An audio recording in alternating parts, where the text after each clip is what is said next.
요 시간은 이제 그 법학적 사고력 시간인데, 요 시간에 이제 의도하는 바가 몇 가지가 있어요. 그래서 어디를 먼저 보셔야 되냐면, 차례를 잠깐 보시죠. 이 시간은 뭐, 그 면접 말하기 수업은 아니고, 이 시간은 여러분이 이제 여기는 내용을 머릿속에 다 집어 넣는 게 이제 관건입니다. 차례를 보면 법의 기초이론 있고, 공법 1, 2가 있고요.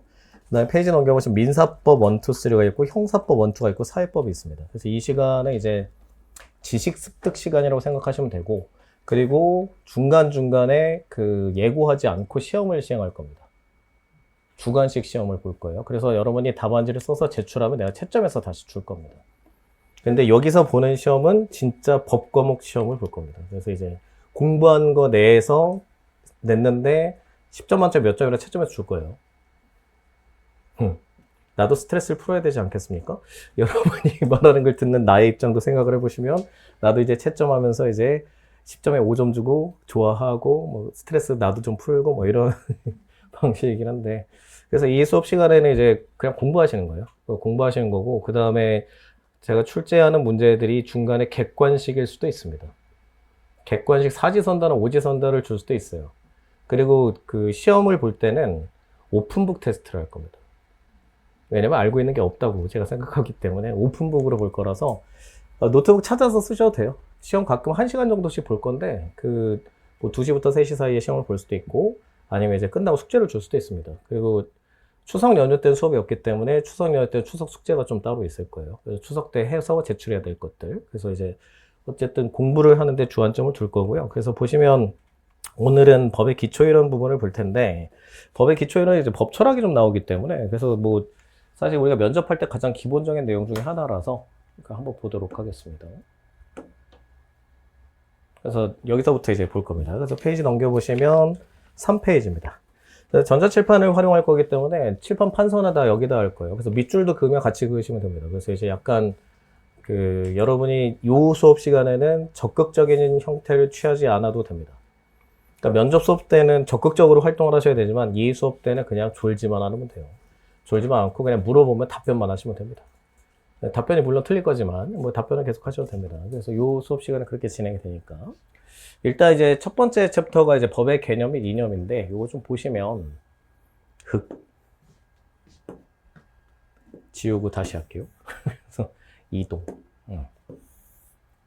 자, 요거를 이제 한번 보겠습니다. 글씨가 너무 커가지고.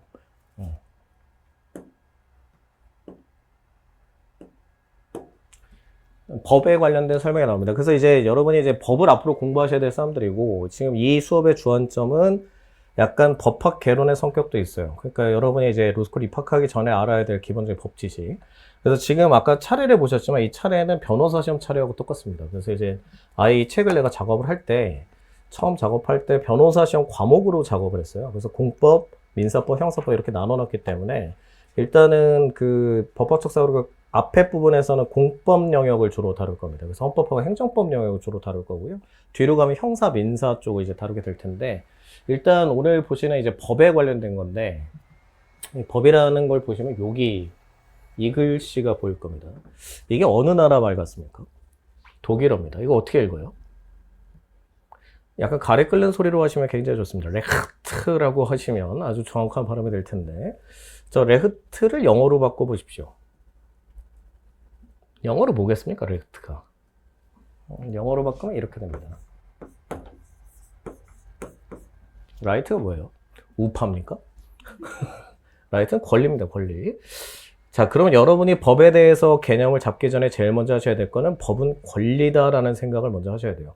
근데 우리가 알고 있는 법은 대체적으로 의무에 초점이 많이 맞춰 있습니다. 특히 이제 형사법 같은 공법 영역에 있어서는 이 금지된 거를 어기게 되면 처벌을 하게 돼 있기 때문에, 보통 여러분이 법 그러면 의무라고 써 있다고 생각하지만, 법은 권리에서부터 출발합니다.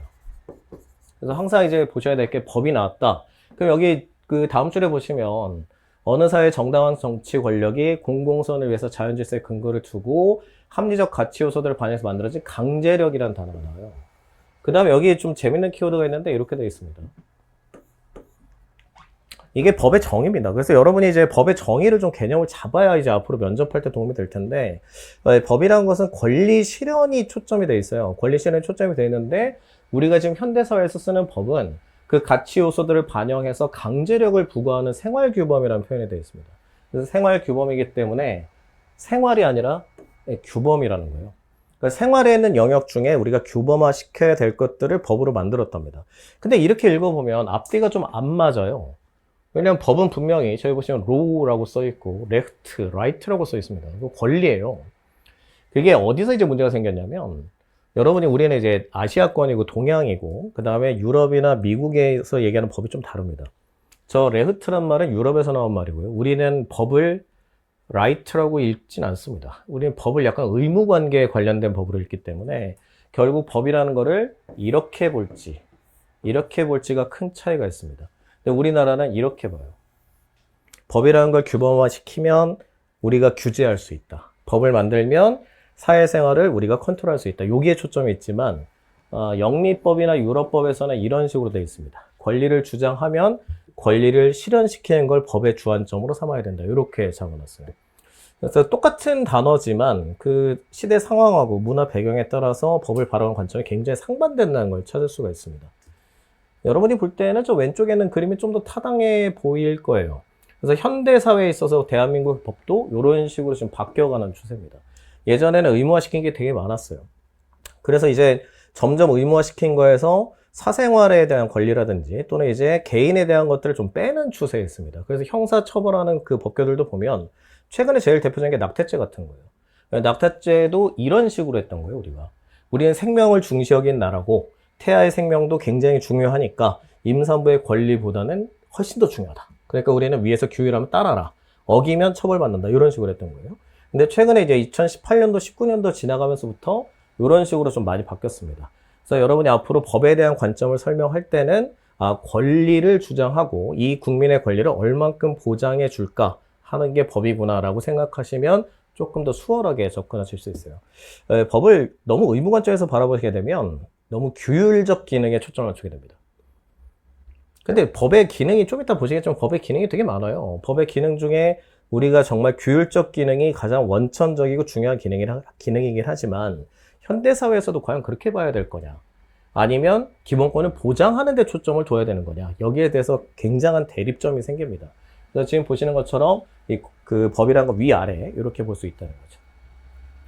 그래서 지금 여기서 이제 보셔야 될 게 뭐냐면 그 다음에 있는 내용인데 여기 내려와 보시면 그러니까 여기 이제 보시면 여러분이 아는 친구들이 있어요. 친구들은 아니고요. 아는 분들이 있어요. 시대마다 달랐어요. 소크라테스 이렇게 얘기했어요. 인간 본성. 그러니까 이분이 얘기하는 건 현대사회하고 그렇게 잘 맞아 들어가진 않습니다. 그러니까 소크라테스는 법을 뭐라고 그랬냐면 정의, 저스티스라고 얘기를 했어요. 그래서 법은 개인적인 게 아니라 인간의 본성에서 나온다. 그래서 굉장히 철학적인 얘기를 담았고요. 가장 문제가 되는 거는 이 소크라테스의 이론은 우리가 이념적 기초로 삼을 수는 있지만 현대사회의 법에 있어서는 과연 저렇게 만들 수 있겠느냐 이런 생각이 좀 들게 됩니다. 그래서 몽테스키에라는 분이 나왔습니다. 이분은 잘 아실 겁니다. 그래서 법은 사물이 갖는 본성의 필연적 관계다. 인간의 이성. 요게 이제 이 몽테스키에부터 이제 법이 조금 자리를 잡았어요.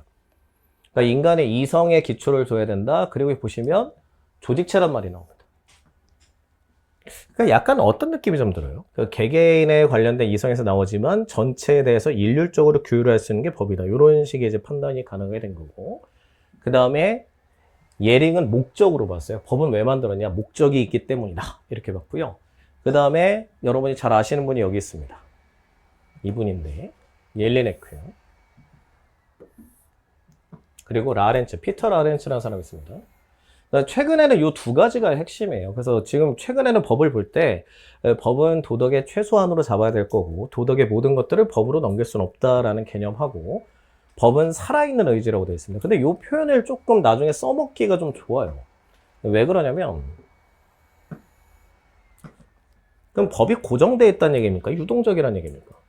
법은 유동적이라는 얘기예요. 그래서 법이 고정되어 있다 라고 보게 되면 시대상을 쫓아갈 수가 없습니다. 근데 이게 참 현대사회에서 되게 중요한 의미고 사실 여러분이 면접 볼 때 대부분의 주제가 여기하고도 해당이 되는데 그 어떤 정책이 있잖아요. 근데 보통 여러분이 정책은 어떻게 만들어진다고 생각해요? 정책이나 법. 단적인 예를 하나 들어드릴게요. 2017년도가 18년도에 성수동에서 PC방에서 사람을 죽였던 살인사건이 하나 있었습니다. 그때 그 사람이 이제 법정에서 뭘 주장했냐면 그